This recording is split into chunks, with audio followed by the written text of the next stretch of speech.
بسم الله الرحمن الرحيم الحمد لله رب العالمين والصلاة والسلام على رسولنا محمد وعلى آله وصحبه أجمعين. Voilà, nous sommes en Belgique. Il y a 700 000 musulmans en Belgique. Il y a plus de 300 mosquées en Belgique. Dernièrement, on a désigné 50 d'imams dans les mosquées. C'est premier en Europe, c'est premier en Belgique. Et nous sommes heureux ici en Belgique et nous vivons en paix ici en Belgique. Donc voilà, c'est un petit résumé de la communauté musulmane au niveau des chiffres.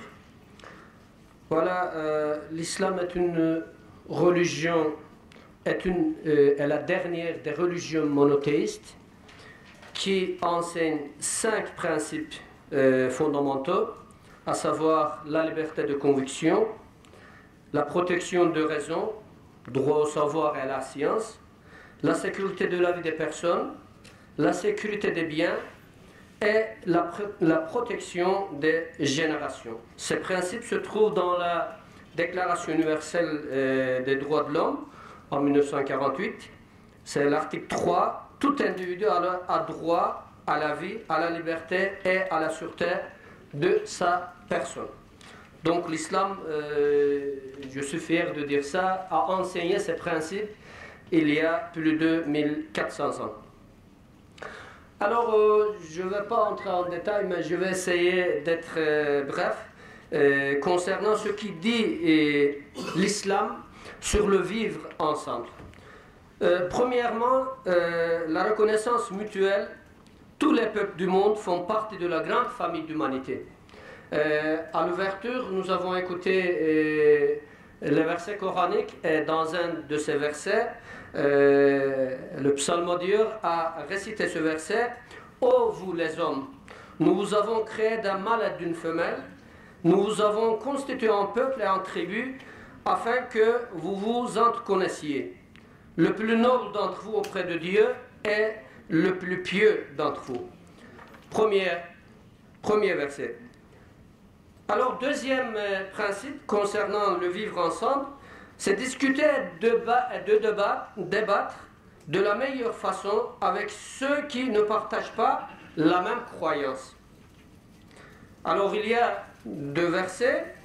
Appelle au chemin de ton Seigneur avec la sagesse et la bonté, exhortation et discute avec eux de la meilleure façon. Troisième principe, l'islam attache beaucoup d'importance au dialogue avec les hommes. Quand on dit les hommes, bien sûr on parle des musulmans, des gens du livre, des athées, des agnostiques et des autres personnes qui ont différentes philosophies. Alors quelles sont les règles de dialogue dans l'islam? Je peux résumer en quelques mots. Premièrement, respecter les spécificités de chacun, appel à la reconnaissance mutuelle, œuvrer par la sagesse, la douceur et par le bon comportement, discuter et débattre la preuve argumentative, sans renier l'autre ni le mépriser, et mettre en avant son amour pour toutes les créatures. Alors il y a un autre principe, contraindre les gens à embrasser l'islam ne fait pas partie de la méthode islamique. Dans le Coran, il y a un verset qui dit La ikraha fid din, qu'il n'y ait pas de contrainte dans la religion. L'islam, un autre principe, rejette la cruauté et la violence.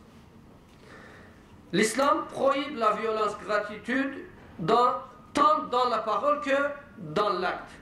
L'islam n'exige pas seulement aux fidèles d'adresser à son interlocuteur les bonnes paroles, mais aussi elle leur demande de le faire de la meilleure façon, le verset que je viens de mentionner. Un autre principe est qu'il faut préserver les droits fondamentaux de chaque individu, comme je viens de mentionner les 5 principes fondamentaux. Alors, quand on regarde dans l'histoire de l'islam, on peut trouver tous ces exemples, tout d'abord dans la vie du prophète Mohammed sallallahu alayhi wa sallam, c'est un exemple pour tout le monde. C'est la meilleure des gens selon l'islam. Et il nous a montré comment on se comporte vis-à-vis des autres. Beaucoup d'entre vous connaissent très bien que quand le prophète sallallahu alayhi wa sallam a émigré à Médine, la première chose qu'il a fait, il a fait une convention entre les différentes communautés, à savoir la communauté juive et chrétienne, pour vivre en paix. Alors il y a d'autres exemples aussi. Par exemple, un exemple qui attire beaucoup mon attention. Après la bataille de Badr, le prophète sallallahu alayhi wa sallam a demandé aux responsables, aux fidèles, de libérer chaque prisonnier à condition qu'il apprend à 10 personnes à écrire et à lire. C'est la première peut-être dans l'histoire de l'humanité, laisser libérer les prisonniers en contrepartie d'apprentissage de lire et écrire.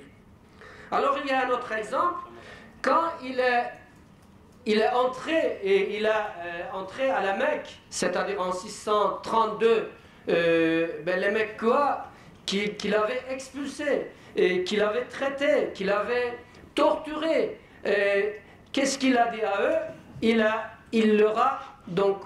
les a pardonnés, et ils ont dit vous êtes libres. C'est grâce à ça que les gens ils se sont embrassés de l'islam.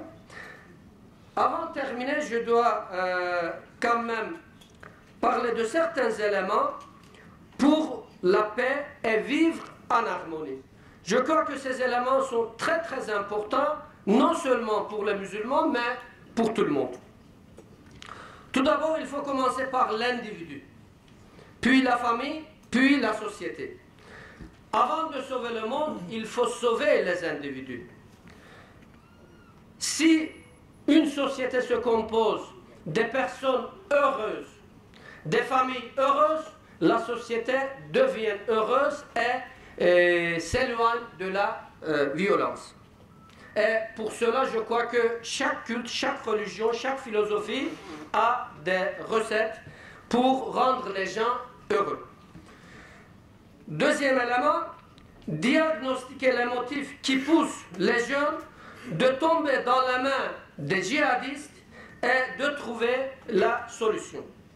Je dois avouer une chose, que malheureusement, chez nous, dans le monde musulman, le mot djihad, parfois, il est mal interprété. Le mot djihad, d'origine arabe, signifie d'abord faire les efforts. Faire les efforts pour le bien. Donc parfois, on a des commentaires un peu déplacés du mot djihad. Si quelqu'un veut prendre l'exemple, il n'a qu'à regarder la vie exemplaire du prophète Mohammed sallallahu alayhi wa sallam. Un autre principe, éviter et empêcher au discours de la haine, aux actes violents, racistes, discriminatoires, xénophobes, antisémites et islamophobes. Un autre élément, pour une vraie paix dans le monde, respecter la justice entre les peuples. Ça, c'est la traduction d'un verset coranique. Allah, subhanahu wa ta'ala, dit dans le Coran, quand vous jugez entre peuples, faites-le avec la justice. C'est ça le problème essentiel de tous les problèmes qui existent dans le monde.